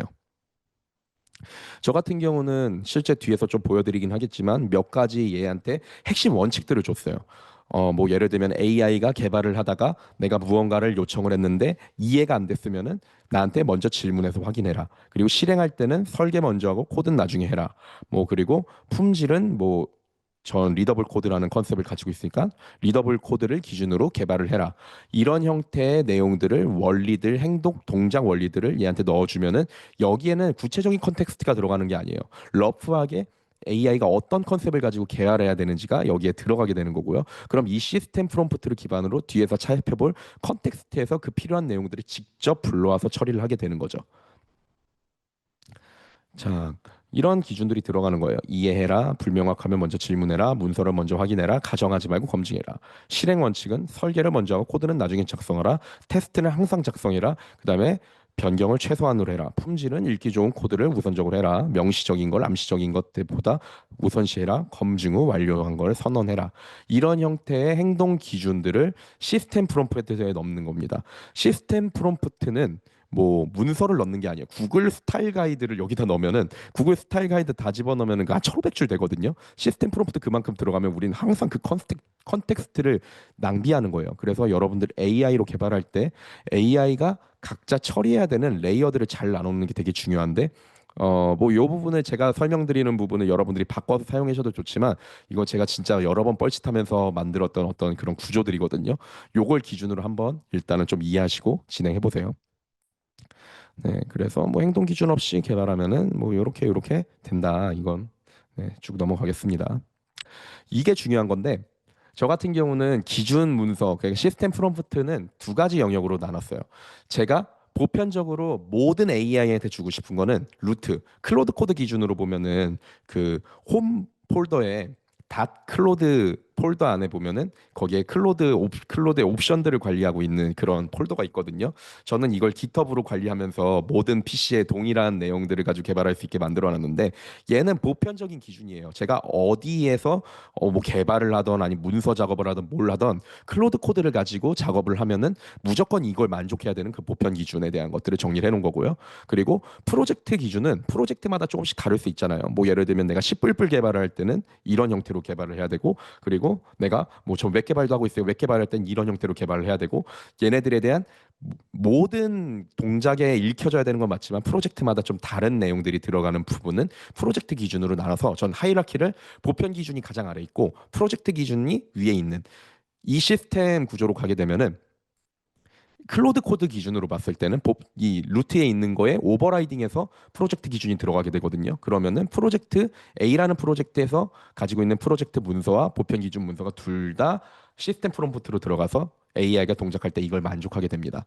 어, 아까도 말씀드렸지만 많이들 실수하는 부분이 요 시스템 프롬프트의 크기를 크게 가져가는 거예요. 이거는 기본적으로 100줄에서 길어도 200줄 이하로 가져가고 문서는 별도로 관리하는 게 좋습니다. 그러면은 그 문서를 어떻게 관리해야 되는지 한번 좀 봐보려고 해요. 다음으로 정보 관리에 대한 부분입니다. 여기에는 기준과 컨텍스트를 저장을 하게 되는데 제가 아까 개요에서 그 AI로 계속해서 개발을 하다 보면은 날 요일 얘기하면서 첫 번째 요일에서 만족하다가 두 번째 요일에서 이상해지고 수요일까지 가면 완전 안드로메다로 가버리는 그런 것들을 좀 보여드렸었는데, 왜 이런 일이 일어나냐면은 AI라고 하는 거는 기본적으로 들어갈 수 있는 컨텍스트의 양이 한정이 돼 있어요. 그렇기 때문에 컨텍스트의 양이 한정이 돼 있다라는 건 얘가 처리를 하면 처리를 할수록 이전의 컨텍스트를 잊어버린다는 거예요. 이 컨텍스트가 사라지는 문제가 사실 AI랑 개발할 때 가장 큰 문제고, 여기까지는 아마 다들 알고 계실 텐데 더 문제가 되는 건 뭐냐면요. 내가 개발을 할 때 특별히 뭐 클로드 같은 걸 가지고 개발을 하다 보면은 얘가 필요한 내용들을 불러오잖아요. 내 코드 안에서 불러오는 경우도 있고 밖에서 불러오는 경우도 있단 말이에요. 근데 이게 다 뭉뚱그려져서 컨텍스트로 들어가는데, 가장 문제는 이 컨텍스트가 쌓이다 보면은 얘네들이 서로 컨플릭이 나는 거예요. 첫 번째 불러왔던 내용들은 일관적이었는데 두 번째 불러왔던 내용들이 좀 다른 내용들이 조금 섞이고, 세 번째가 섞이고 네 번째가 섞이면, 제가 첫 파트에서 가라지가 섞였다고 했는데, 네, 이런 가라지가 아닌 가비지가 섞였다고 했는데, 그런 네, 쓰레기 정보들이 계속해서 들어오면서 얘네들 간에 서로 이 컨텍스트가 일관적이지 않게 되는 문제가 생깁니다. 이러면은 흔히들 AI를 끄고 다시 하세요라고 하는데, 컨텍스트 관리를 시스템화 시켜놓지 않은 상황에서 상당히 곤란한 거죠. 왜냐하면 끄면은 내가 말했던 게 다 날아가니까 다시 그걸 넣어줘야 되고, 사실 나도 기억 못하는 경우들이 많아요. 그래서 이걸 처리하기 위해서 저는 여러 가지 것들을 오늘 알려드리고 있지만 제일 중요한 부분은 사실은 이 부분이라고 생각해요. 컨텍스트 관리하는 거. 컨텍스트 관리는 일관적인 구조로 일관적인 형태로 하는 게 되게 중요합니다. 저는 이걸 처리하기 위해서 모든 프로젝트에 도큐먼트라고 하는 폴더를 만들어 놓고 거기 하이라키를 나눠 놓고 관리를 하고 있거든요. 계층을 나눠 놓는 거죠. 거기서 기준이 되는 부분들, 그다음에 그 기준과 더불어 이 기준은 보편적인 개발 기준이 될 수도 있고, 그다음에 프로젝트에 대한 개발 기준이 될 수도 있고, 그리고 또 기준뿐만이 아니라 얘가 개발할 때 참고할 수 있는 컨텍스트, 뭐 이거는 프로젝트 구조에 대한 부분이 될 수도 있고요. 그리고 설계 문서에 대한 부분이 될 수도 있고요. 그래서 전 실제적으로 이 문서를 계층적으로 만들어 놓고 그 계층 도큐먼트 폴더 밑에다가 5개의 폴더를 만들어 놨어요. 이따 보여드릴 거예요. 그 폴더 안에는 제가 실제 개발할 때 따라야 되는 내용들이 있고, 그다음에 얘는 어떤 커맨드를 사용하면은 딱 내가 개발 시작할 때 이 내용들 필요한 거를 싹 다 불러와 가지고 얘가 이 내용을 아는 상태로 개발을 하기 때문에 개발할 때 이상한 방향으로 가는 경우가 거의 없습니다. 그리고 내가 개발하다가 그걸 끄고 다시 해도 불러오면 또 똑같은 내용이 들어가기 때문에 그 내용을 기준으로 언제나 일관적인 개발을 할 수 있는 그런 시스템을 만들어 놨습니다. 네, 여기서 기준과 컨텍스트의 차이라고 한다면은, 기준은 레퍼런스예요. 얘는 바뀌지 않아요. 뭐 어떤 프로그래밍 개발할 때나 아니면 내 프로젝트에서 현재 개발하는 데서 잘 바뀌지 않는 문서라고 보시면 돼요. 컨텍스트는 얘가 가져가야 되는 정보들입니다. 뭐 예를 들면 그런 거죠. 로거 클래스를 만든다고 했을 때 로거 클래스를 만드는 내용은 바뀌지 않는 내용은 아니죠. 하지만 그 로거에 대한 설계는 한번 만들어지고 그것들이 필요할 때 불러와 줘야 되는 내용이에요. 얘가 매번 프로젝트를 할 때 로고 나 지금 진짜 안 쓸 건데, 로고 개발할 거 아닌데 이거 불러올 필요 없잖아요. 이런 내용들은 컨텍스트 항목에 들어가서 관리가 되면 되는 겁니다. 그래서 실제적으로 뭐 도큐먼트라는 폴더가 있으면 스탠다드, 이게 기준이죠. 기준 뭐 C++ 코딩 스타일 가이드, 뭐 에러 핸들링하는 거, 로깅하는 거, 뭐 이런 것들이 될 수 있겠고요. 디자인은 네, 여기 있는 컨텍스트가 될 수 있겠죠. 제가 어떤 개발을 할 때 필요한 내용들을 문서로 만들어 놓고 그걸 기반으로 개발할 수 있게 만들어주는. 그리고 인공지능은 그걸 개발할 때만 이 컨텍스트를 불러오면 되고요. 이렇게 문서로 관리를 해놓으면 나중에 볼 때도 코드 자체를 보는 게 아니라 문서만 보고도 이해할 수 있기 때문에 훨씬 더 코드가 규모 있게 정의가 되는 게 가능하죠. 자, 실제적으로 뒤에서 좀 더 실제 코드를 보면 설명드리겠지만, 저는 이 도큐먼트 밑에 있는 문서들의 구조, 그러니까 이 기준과 컨텍스트 폴더가 몇 개가 있는데요. 그 폴더를 기준으로 봤을 때 얘네들이 얼마나 자주 빈도로 변환되냐, 바뀌냐를 가지고 좀 얘네들을 관리를 하고 있어요. 그 내용에 대해서는 뒤에서 좀 더 자세하게 설명드릴게요. 네, 다음으로 마지막 파트입니다. 행동 명령. 이거는 실행 기준이라고 보시면 돼요. 흔히 말하는 커맨드인 거죠. 이게 왜 들어가야 되냐면은 일반적으로 AI를 가지고 개발할 때는 네, 이런 식으로 뭐뭐 해줘, 뭐뭐 해줘, 뭐뭐 해줘 이런 식으로 대화형으로 입력을 하게 되죠. 근데 대화형으로 입력을 하게 되면은 저도 사람인지라 매번 넣을 때마다 다르단 말이에요. 뭐 예를 들면 언제는 커밋을 할 때 커밋해줘. 뭐 아니면 언제는 뭐 이 내용 가지고 커밋해줘. 저 내용 가지고 커밋해줘. 뭐 여러 가지 바리에이션들이 생길 수 있단 말이죠. 근데 우리가 원하는 거는 매번 뭔가를 할 때마다 최대한 동일한 결과가 나오는 거잖아요. 그리고 실제로 여러분들 개발하시면서 이걸 정리해 보시면 아시겠지만 우리가 개발하면서 실제 하는 어떤 행동들이 그렇게 종류가 많지가 않아요. 그럼 이거를 먼저 정리를 해놓고 어떤 행동을 해야 되는지 만들어 놓으면은 내가 말로 매번 치는 것보다 훨씬 더 디테일하게 그 프로세스에 따라가면서 개발을 할 수 있게 되는 거죠. 이거를 커맨드 문서로 만들어 놓으면은 매번 뭘 하는 게 아니 내가 말을 적는 게 아니라 AI한테 그 커맨드 행동 명령을 호출해 가지고 AI가 그 동작을 할 수 있게 만들어 주는 겁니다. 네, 매번 이렇게 수동으로 쓰는 거 해보신 분들 아시겠지만 되게 귀찮아요. 그리고 시간도 많이 들고 네, 뇌도 많이 써야 돼요. 그거 말고 나는 매번 하는 프로세스 위에서 정리해 놨으니까 그 프로세스대로 지시할 만한 커맨드들만 미리 만들어 놓으면은 처리가 되는 거죠. 그래서 커맨드는 워크플로우 위에서 맨 처음에 봤던 워크플로우의 실행 기준이고요. 뭐 저 같은 경우는 뒤에서 만들어 놓은 워크플로우들을 보여드릴 텐데 뭐 예를 들면은 시스템 디자인이라고 하는 거는 저 같은 경우는 리퀘어먼트 요구 조건을 제가 정리해 놓은 문서를 가져다가 이거를 설계로 옮기는 워크플로우예요. 이 커맨드를 실행을 하면은 얘가 실행 기준을 기준으로 요구 사항에 대한 템플릿을 가지고 와서 설계 그 템플릿에 맞게 설계 문서를 채우고 이거를 실제로 처리를 하게 되는 이런 프로세스를 가지게 되는 거죠. 커맨드를 만드는 기준은 저 같은 경우는 이거 시스템 프롬프트에 넣어놨는데 그래서 시스템 프롬프트에서 얘를 보고 어떤 얘가 인공지능으로 작업을 하다가 이거 이 기준 만족하는데 하면은 실제로 자기가 커맨드나 어떤 아니면은 스크립트를 만들어서 코드로 자동화하거나 아니면은 인공지능으로 인공지능으로 자동화할 수 있게 처리를 해줘요. 저 같은 경우는 3번 이상 동일한 프로세스가 반복되면은 커맨드나 아니면은 스크립트 파일로 만들어 가지고 프로그래밍 시키는 형태로 자동화라는 거를 처리를 해놨습니다. 네, 네, 시간이 그렇게 넉넉하지가 않아서 제가 지금 되게 빠르게 달려가고 있는데 잘 따라오고 계시죠, 여러분?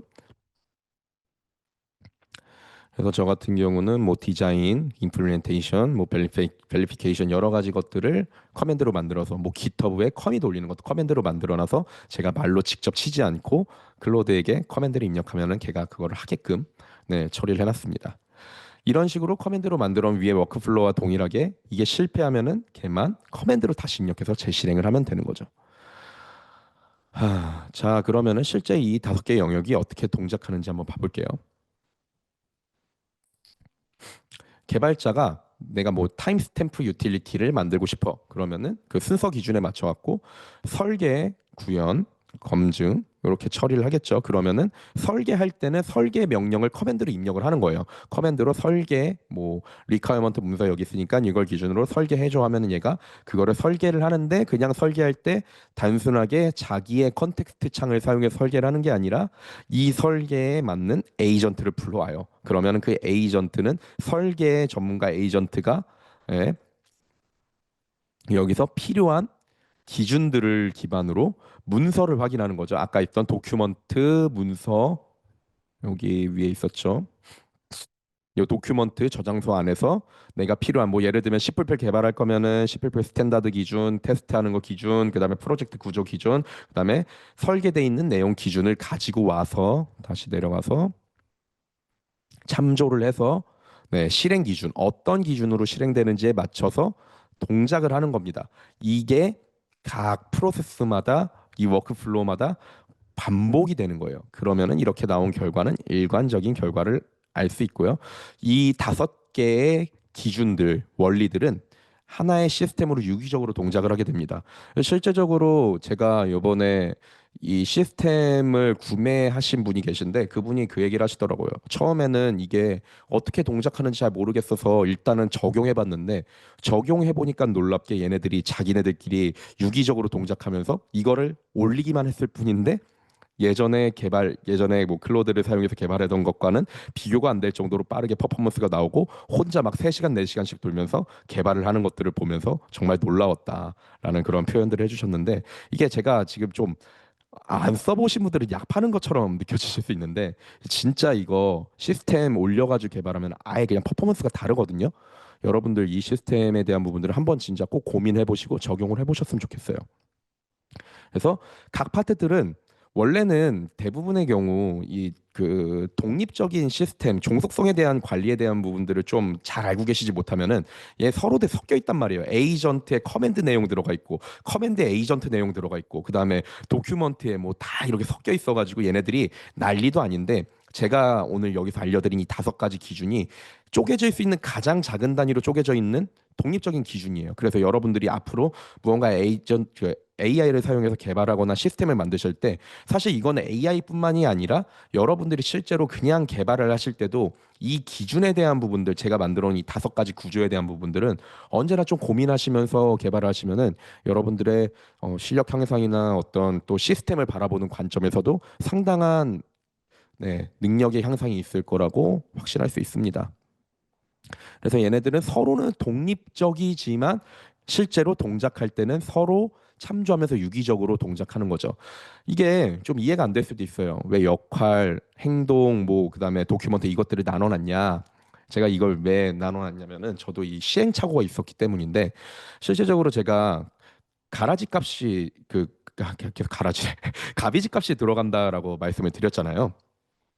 쓰레기 값이 들어간다는 건 어떤 의미냐면은, 자, 뭐 예를 들면은 커맨드를 만들었어요. 그 커맨드 안에 커맨드에 해당하는 내용만 참 가지고 있어야 되는데, 얘가 에이전트에 해당하는 내용을 가지고 있고, 에이전트도 커맨드에 해당하는 내용을 가지고 있으면 에이전트가 에이전트를 호출했는데 에이전트 안에 어떤 순서로 어떻게 실행해야 되는지 내용이 들어가 있으면은 에이전트가 커맨드 내용을 오염시키는 거예요. 그러면은 둘이 서로 자신의 책임이 아닌 내용들을 가지고 있기 때문에 두 개 다 불러와졌을 때 서로 상충하는 내용이 들어갈 수 있는 거죠. 아까 제가 위에서 말씀드렸죠. 컨텍스트가 오염되는 건 서로 컴플릭 나는, 그러니까 서로 부딪히는 내용이 있기 때문에 오염이 돼가지고 AI가 어떻게 동작해야 되는지 모르고 잘못된 결과값을 가져온다고요.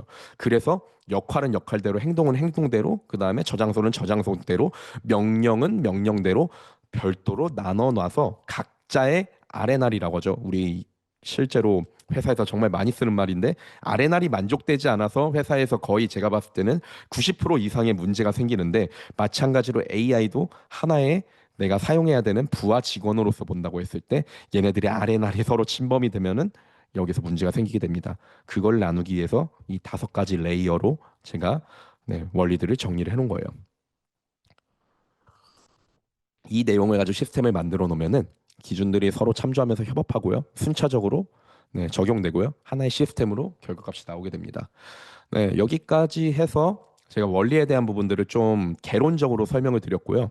이젠 실제적으로 그게 어떻게 만들어져 있는지 보면서, 네, 타임스탬프라고 하는, 네, C++ 개발을 할 때 가장 기본이 되는 유틸리티 중에 하나예요. 요거를 같이 만들어 보는 데모를 진행하도록 하겠습니다. 네, 라이브 데모를 해볼 건데요. 요구사항을 함께 같이 봐볼 거예요. 먼저 네, 요구사항 정리하고 20분 안에 만들어 보는 게 목표예요. 아, 이게 될지 모르겠는데 아마 될 거예요. 네, 한번 해볼게요. 이 데모 환경에선 저는 클로드 코드 쓸 거고요.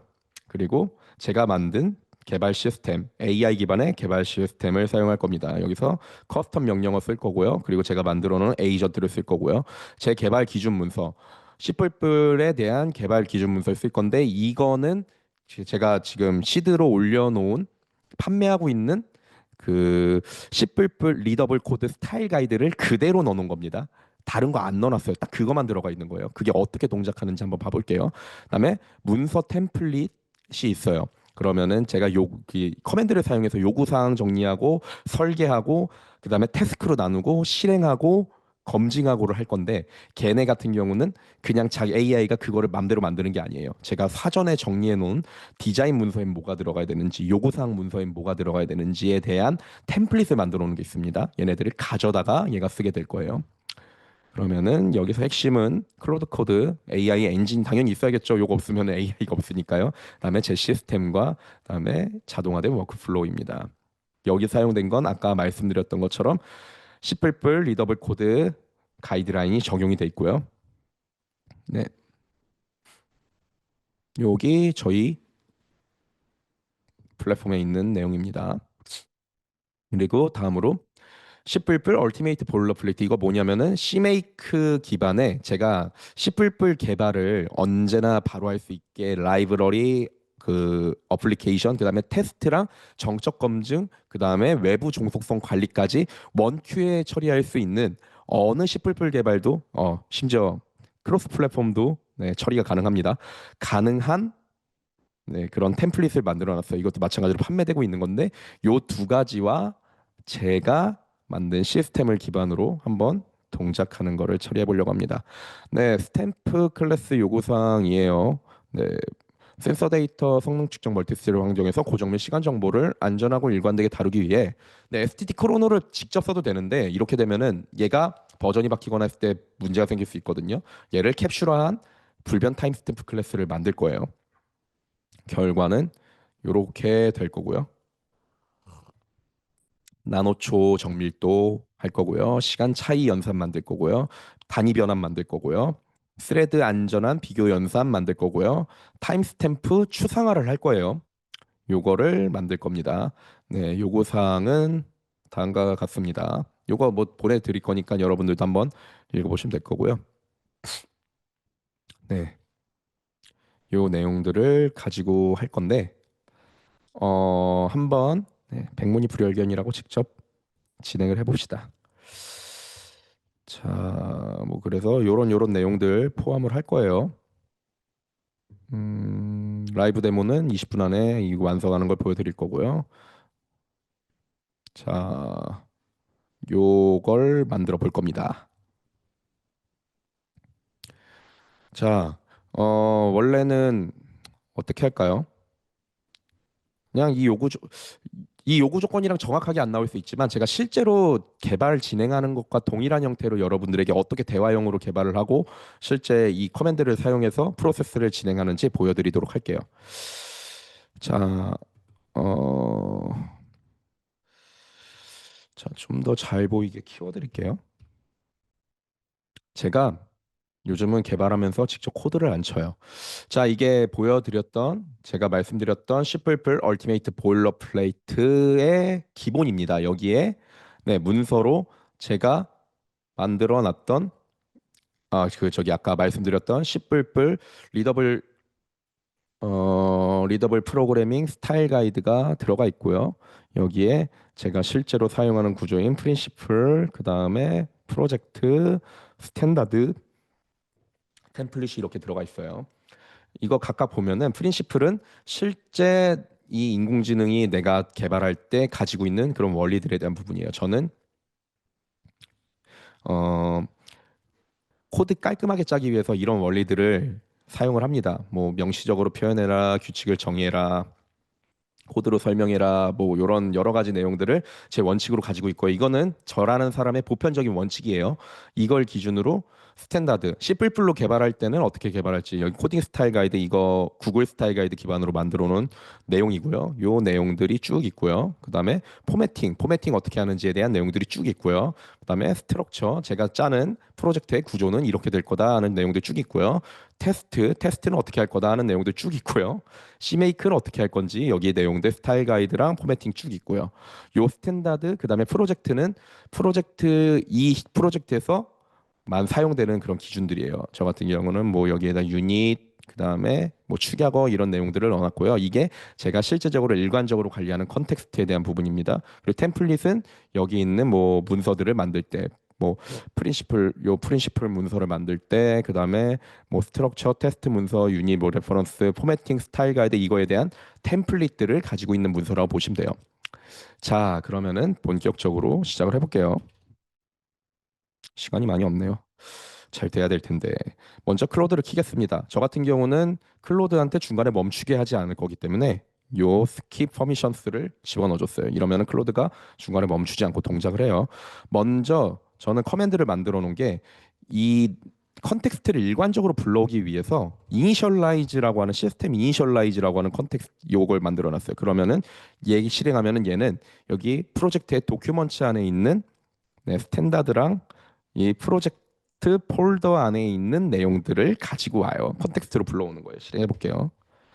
자, 하면은 쭉 커맨드로 이건 만들어져 있는 겁니다. 그럼 실행이 되면서 자, 쭉 다 보고 여기서 이 내용을 불러오겠죠.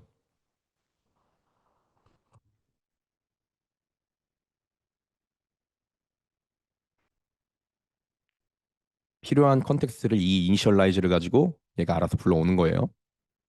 얘가 실제 개발할 때 참고해야 되는 컨텍스트들을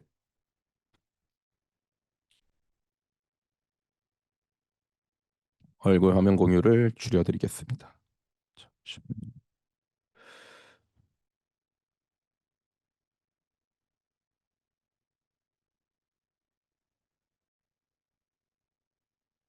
네, 혹시 이제 잘 보이시나요?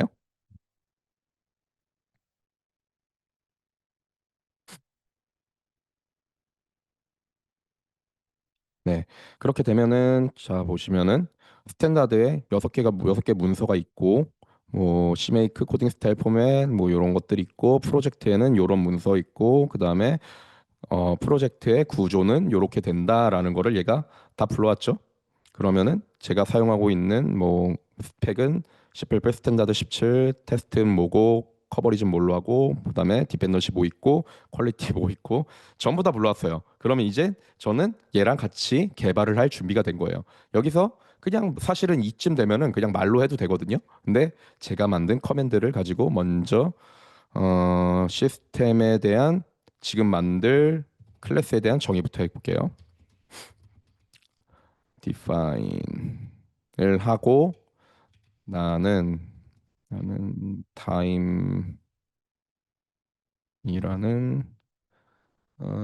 뭐라고 해야 될까요? 네임스페이스 안에 스탬프 클래스를 만들 거야. 이거는 뭐 센서 데이터를 위한 거야. 하고 말을 하면은 얘가 이제부터 저에게 대화형으로 말을 걸어올 거예요. 요구 사항을 체계적으로 수집하겠습니다.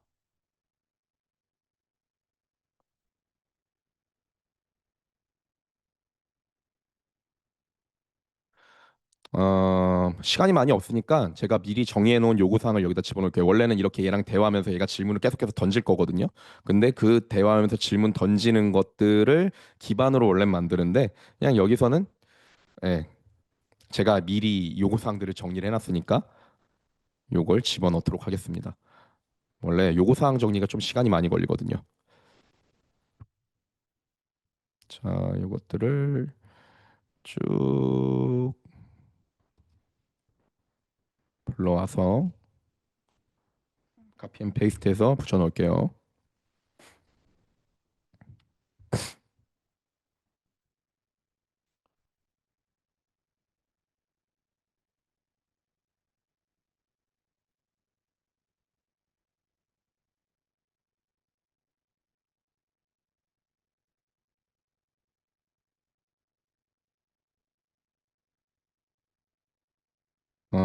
뭐 이거는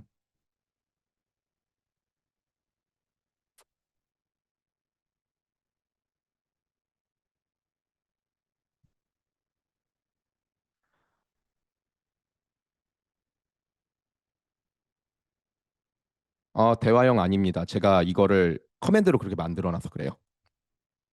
보통 그렇게 하면 지멋대로 개발을 시작을 해요. 유인트 타입으로 받을게요. 트, 아,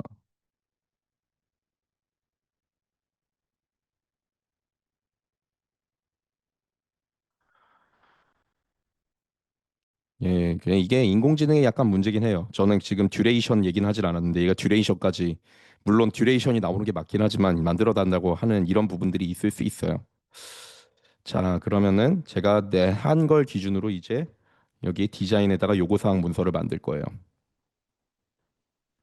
타임 스탬프. 아, 이거 전에 제가 만들어 놨던 게 아직 남아 있네요. 이거 지워야겠다. 어, 제가 이거 데모하기 전에 약간 쫄려가지고 한번 이렇게 만들었었는데, 예, 잘 되더라고요. 음.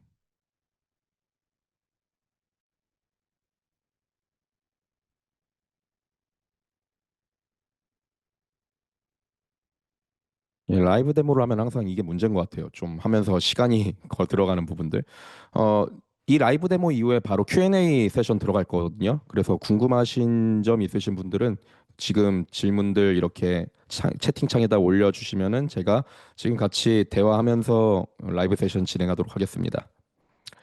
자, 이렇게 하면은 네, 제가 방금 방금 실행했던 requirement 정리하는 명령어가 얘의 정보를 이렇게 정리를 했습니다. requirement time 스탬프의 requirement 캡슐한 이걸 적용한다. 뭐 이렇게 쭉쭉쭉쭉 필요한 내용들이 이렇게 네, 문서로 나오게 됐고요.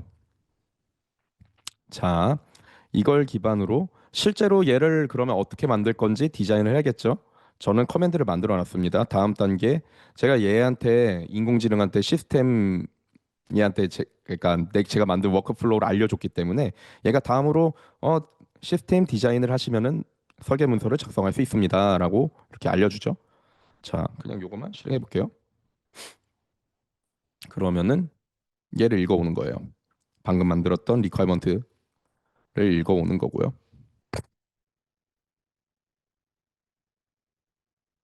그리고 아키텍처 설계를 할 때 얘가 알아서 불러오는 거죠. 아키텍처 템플릿 불러오고 필요한 스탠다드 내용들을 또 불러오는 거예요. 그걸 기반으로 설계를 하는 겁니다. 혼자 설계하는 게 아니라. 자, 보면은 제가 지금 여기서 개발할 때 컨텍스트 입력한 게 없죠. 처음에 그냥 문서 있는 거 싹 다 불러오게 했고요. 제가 뭐 이걸 불러와줘 한 것도 아니고 커맨드로 했고요. 그다음에 싹 불러온 다음에 얘한테 필요한 사전에 정의된 내가 만든 클래스에 대한 요구 조건을 이렇게 넣어주니까 얘가 이거에 대한 리퀘어먼트 문서를 만들어줬고요. 그리고 그걸 기반으로 이제 설계가 나올 거예요. 설계도 나오면 한번 볼게요.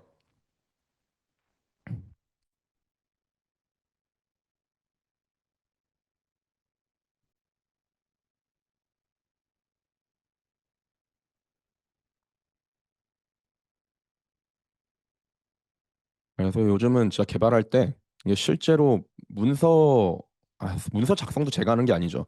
문서에 대한 요구사항 정의하는 게 거의 단 것 같아요. 그러면은 인공지능이 알아서 열심히 잘 돌아서 만들어주고 저는 그거에 대한 검증, 그러니까 결과값이 어떻게 나와야 되고 어떻게 동작해야 되는지에 대한 부분만 잘 정리를 하면은 얘가 처리를 해줍니다. 자, 다음으로 여기 설계가 나왔죠.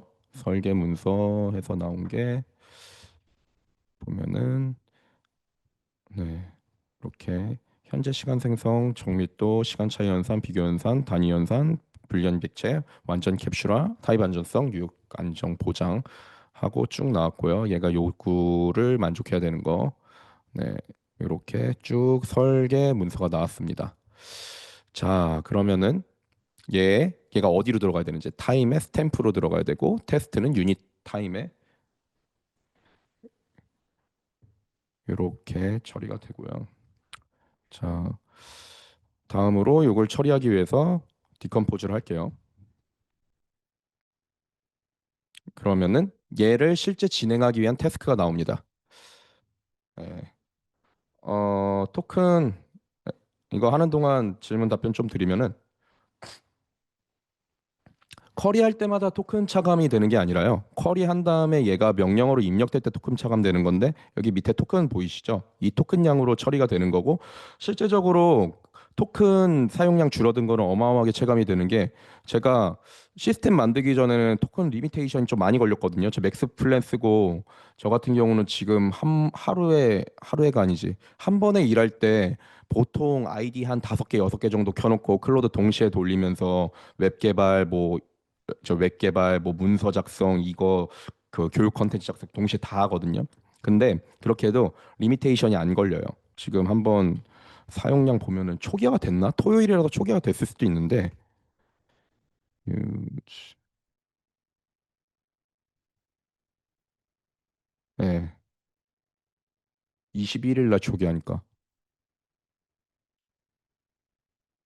음, 어쨌든 풀데이로 했을 때 리미테이션이 걸리지 않을 정도로 전엔 리미테이션 좀 자주 걸렸었거든요. 토큰 사용량이 줄었고 그리고 저뿐만이 아니라 이 시스템 사용해 보신 분들이 다 대체적으로 토큰 사용량이 줄었다는 피드백을 주셨습니다. 네, 태스크 분해를 하는데 태스크 분해가 시간이 좀 걸려요.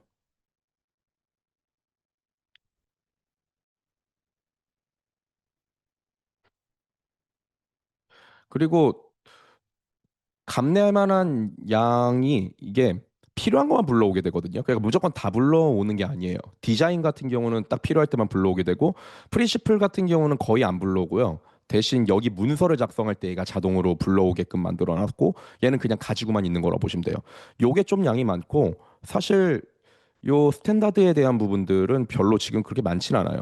코딩 스타일 가이드 문서 하나, 그리고 포매팅 문서 하나, 그다음에 스트럭처 문서 하나, 테스트 문서 하나, 요 정도기 때문에 그렇게 컨텍스트 양이 많지는 않습니다.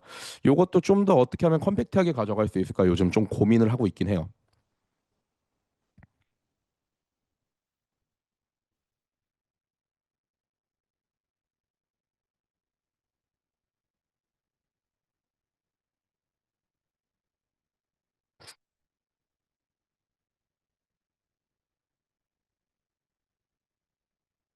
여기 보면은 실제로 동작하는 내용은 요 템플릿을 불러오는 건 여기 있지 않고 루트에 있거든요.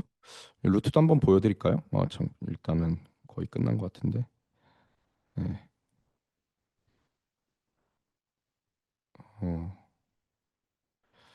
자, 태스크가 나왔네요. 태스크 맞네요. 자, 이렇게 태스크가 나오면은 얘가 어떤 순서로 어떻게 개발을 해야 되는지에 대한 부분이 나온 거예요. 그리고 임플리멘테이션에 대한 체크리스트까지 해서 나오게 됩니다. 그러면 이렇게 나왔을 때 사실은 원래 그냥 대화형으로 한다고 하면은 뭐 하나하나씩 처리를 해야겠죠. 근데 그게 아니라 저희는 미리 만들어 놓은 요 커맨드를 사용해서 진행을 할 겁니다. 요걸 하면은 얘가 쭉 혼자 진행하면서 이 내용을 구현을 해줄 거예요. 여기 들어가는 거는 구현에 대한 부분들이 전부 들어가고요. 그리고 네, 테스트 파일 만들어서 테스트 케이스 작성하고 코드 커버리지랑 뭐 이런 부분까지 다 처리를 하게 되는 거죠.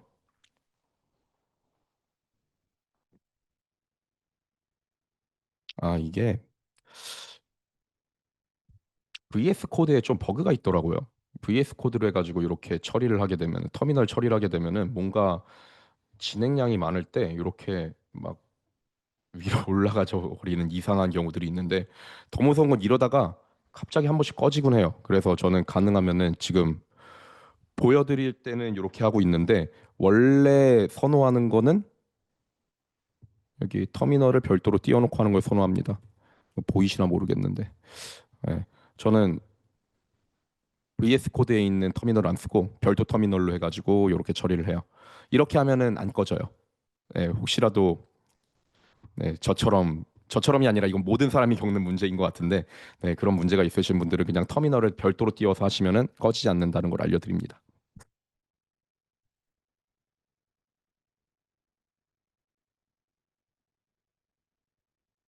무서워.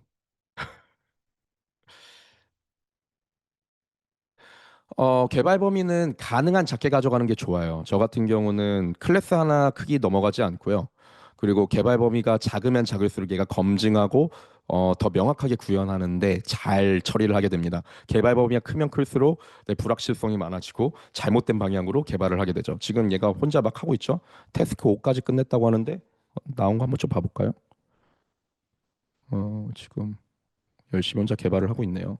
자, 이렇게 해가지고 제가 원하던 대로 이렇게 스탬프 클래스 만들어줬고 안에 타입을 이넘으로 해서 만들어줬고요. 그다음에 클래스 이렇게 시그니처도 다 만들어줬고요. 기본적으로 내부에서 관리하고 있는 거는 유인트 타입의 나노세컨즈라고 하는 객체를 가지고 관리를 해주고 있고요. 지금 보면은 네, 생성자도 없앴죠. 생성자는 없애고 나우라고 하는 스태틱 멤버를 사용해서 생성하게끔.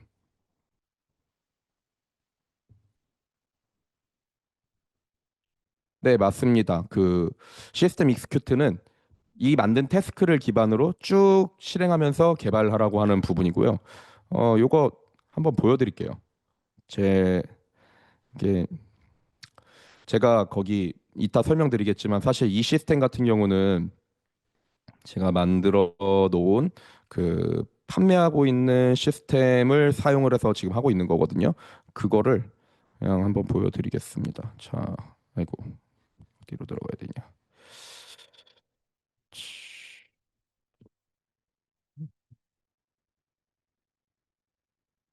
이 루트 닷 클로드 폴더예요. 저 같은 경우는 이거 깃 물려가지고 버전 관리도 하면서 하고 있거든요. 자, 커맨드 보면은 커맨드가 시스템에 여기 익스큐트였죠. 요것도 하나의 팁인데 여러분들 요거 프롬프트 만들 때 가능하면 영어로 만드세요. 이게 문서도 사실은 제가 이걸 여기 한글 문서로 적어 놓은 거 여러분들한테 판매를 해야 되는 문서라서 한글로 적어 놓은 거고요. 원래 문서도 영어로 적는 게 훨씬 더 퍼포먼스가 잘 나옵니다. 한글로 적는 거보다 영어로 적는 게 토큰 사용량도 적고 그리고 훨씬 더 인공지능 이해도 잘 하더라고요. 그래서 그런 부분에서 저 같은 경우는 지금 다 영어로 관리를 하고 있고요.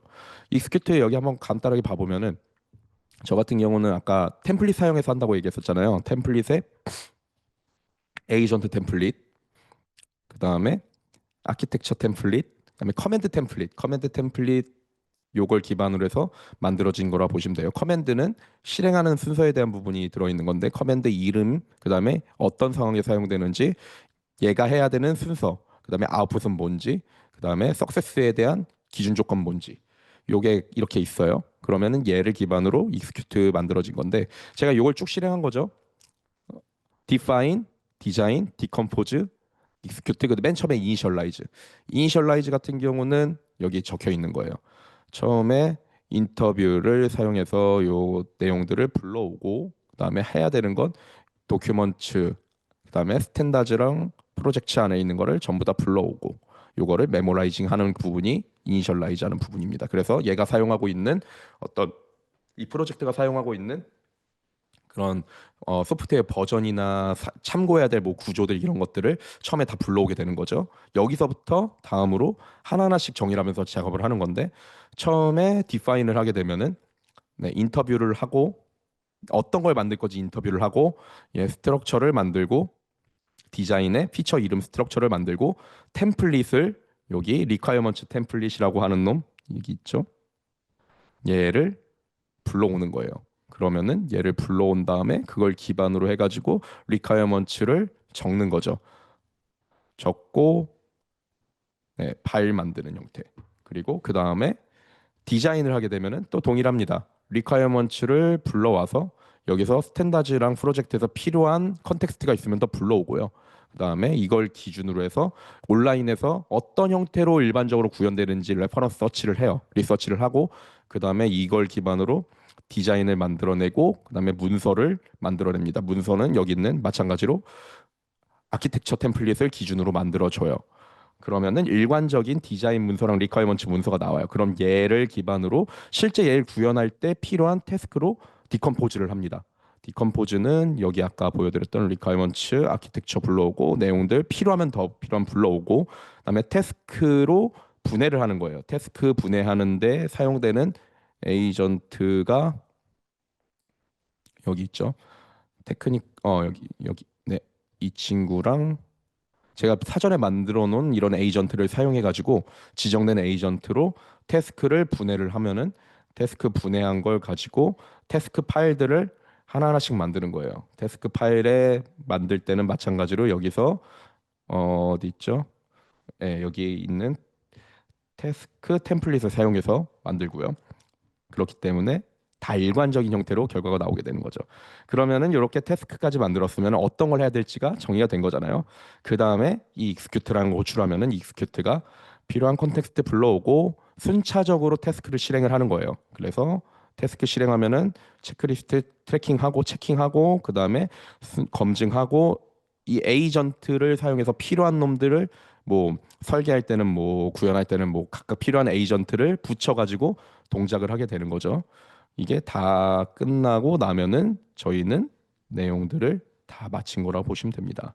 개발 어디까지 됐을까요? 일단 얘는 지금 시작한 지 한 금방 거의 다 됐네요. 이제 두 개 남았는데 클래스 하나 만드는데 뭐 리콰이어먼트를 미리 정리하긴 했지만 지금 한 15분 정도 지난 거죠. 아까 9시 10분쯤 시작했으니까 이게 진짜 인공지능을 쓰면은 되게 빨라져요. 그리고 저 같은 경우는 지금 구조를 다 잡아놓고 그 요구 조건을 다 정리를 해놨기 때문에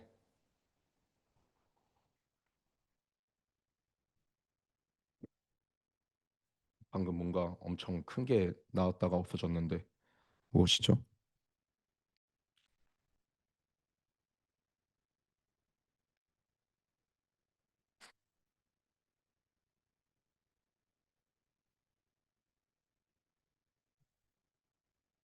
아, 꺼졌다. 이렇게 꺼져요.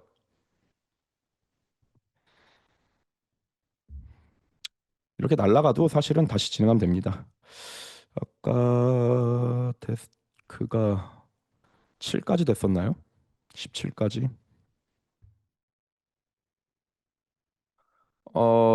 저는 문서만 잘 가지고 있다라고 하면은 컨텍스트는 굳이 그러니까 지금 제 시스템을 적용한다는 가정하에서 컨텍스트는 별도로 저장할 필요는 없다고 생각해요.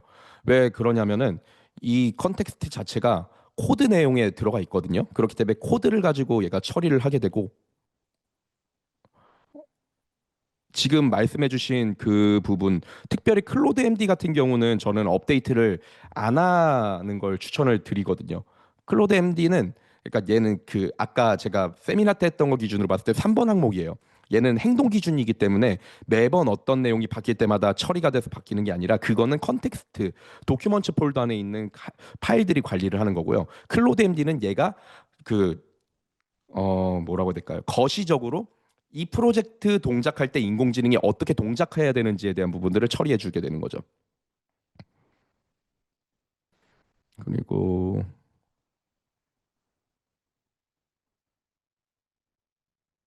네, 맞아요. 이거는 지금 클로드 문제인 것 같고요. 요거 문서나 코드 파일이 길면 화면 올라갔다 내려갔다 하는 거 클로드 문제인 것 같고 꺼지지는 않아요. 요거는 지금 보면은 자 제가 오토메이션이 왜 가능하냐면은 자 얘가 만들었는데 지금 테스트 통과 못했잖아요. 그러니까 얘가 뭔가 다시 개발을 하고 있죠. 개선을 하고 있죠. 이것 때문에 오토메이션이 가능한 거예요. 이렇게 해놓으면은 지금 저는 이렇게 좀 오래 돌려야 되는 건 원래는 별도로 터미널 띄어서 돌리는데 중간에 꺼져서 그렇지 안 그랬으면 얘가 혼자 돌면서 끝까지 쭉 만들었을 거예요. 그러면서 시간이 그렇게 오래 걸리진 않는 거죠. 어, 테스트 코드는 한번 보여드릴게요. 자, 테스트 일단은 생성자 테스트 있고요.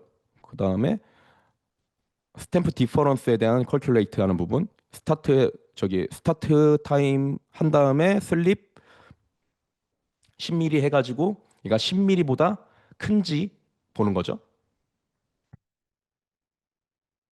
그리고 네 컴페어하는 부분 만들어져 있고요. 그 다음에 유닛 컨버전 하는 부분 스탬프를 만들어서 얘가 나노세크, 밀리세크, 마이크로세크, 세컨드 해가지고 테스트 통과하는지 그다음에 랜덤 밸류로 제너레이트해서 처리하는 부분까지 해서 테스트가 들어가 있습니다. 네, 검증 다 통과했죠. 지금 보면은 전 아무것도 건드리지 않았어요. 테스트 조건만 미리 아까 사전에 정해 놓은 테스트를 기반으로 우리가 동작을 하는 거고요. 그 조건에 맞춰서 될 때까지 처리를 하는 거죠. 대신 이게 되기 위해서 중간에 테스트 프로세스가 돌아가야 되고 그다음에 린터도 돌아가야 되는 거죠. 이렇게 돌아가니까 린터 검증이나 뭐 그러니까 저기 정적 검증이나 포매터 검증도 돌아가기 때문에 제가 만든 포맷이나 이런 부분도 얘가 만족하는 형태로 나오게 됩니다. 보면은 저 같은 경우는 구글 스타일 가이드 쓰고 있기 때문에 네, 이런 케이스들 요거 만족하고 있고 함수 함수도 네 카멜 저기 파스칼 케이스인데 파스칼 케이스 만족하고 있고요. 요 언더바 붙이는 이런 것도 다 만족을 하고 있죠. 얘가 기본적으로 구현을 할 때 문제가 없는 형태로 지금 보면은 여기서 정적 검증 에러 워닝 뜨는 거 하나도 없죠. 다 이렇게 알아서 구현할 때 처리를 해주게 됩니다. 제가 그래서 일반 뭐 코드를 보면서 야 이거 이런 타입으로 써야지 뭘로 해야 되지 이렇게 건드릴 필요가 없습니다. 띵킹 오프는 제가 하지 않아요. 얘가 알아서 그 저 같은 경우에 MCP를 만들어 놨거든요. MCP를 설치해 놨거든요. 그 시퀀셜 띵킹. 그래서 얘가 알아서 띵킹을 사용을 합니다. 필요하다고 여겨지는 경우. 그러면은 전부 다 처리하고 아까 설계에서 만든 대로 타임스탬프 만들어졌고요. 여기 헤더 만들어졌고요. CPP 만들어졌고요. 그다음에 테스트 만들어졌고요. 그다음에 주요 기능에 대한 요구 조건 만족됐고요. 테스트 통과했고요. 100% 라인 커버리지 됐고요. 브랜치 커버리지 80% 이상 됐고요. 전체 프로젝트의 라인 커버리지 91.8% 됐다고 지금 뜹니다. 네, 그냥 말 나온 김에 좀 말씀을 드리면 자, 그거 그러니까 이게 참 제가 마케팅을 잘 못해가지고 이미 다 만들어 놨습니다. 자, 여기 보시면요. 제가 요거 조만간 이 가든이라고 하는 형태로 큐레이션해서 올려드리긴 할 건데 제가 여기 만들어 놓은 거 있거든요. 여기서 전부 다 들으시면 돼요. 여기서부터 일단 요거 무료니까 요건 한번 좀 다들 들어보세요. 제가 실제로 읽기 좋은 코드를 짜기 위해서 어떤 원칙으로 개발하는지에 대한 것들이 있는 거고 요거부터 해가지고 여기 순서가 이렇게 됩니다. 개발 환경 자동화, 그 다음에 템플릿, 읽기 좋은 코드 작성법, 로깅, 설정, 멀티 스레딩, 메모리 관리까지만 가면은요. 로스 없이 슬램 개발하는 거 전부 가능합니다. 제가 이거는 한번 좀 더 큐레이션 해가지고 할 건데 요거 한번 들어보세요. 요거 전부 다 들으시면은 사실은 거의 C++에서 프레임워크 짜는데 필요한 내용들을 전부 다 아실 수 있을 거고, 예. 그리고 장담합니다. 실력 엄청 올라가실 거예요. 이거 제가 지금까지 개발했던 C++ 관련된 내용의 정수를 다 모아놓은 거거든요. 일단은 여기까지 해가지고 질문 좀 마무리하고 그 외에도 추가적으로 궁금하신 부분들은 언제든지 저한테 질문 주시면 될 것 같고요. 네, 오픈 채팅방 있습니다. 여기 오셔서 궁금하신 분들 질문해 주시면은 제가 바로바로 답변해 드리겠습니다. 네, 여기까지 해서 오늘 세미나 마치도록 하겠습니다. 다들 긴 시간 고생하셨습니다. 감사합니다.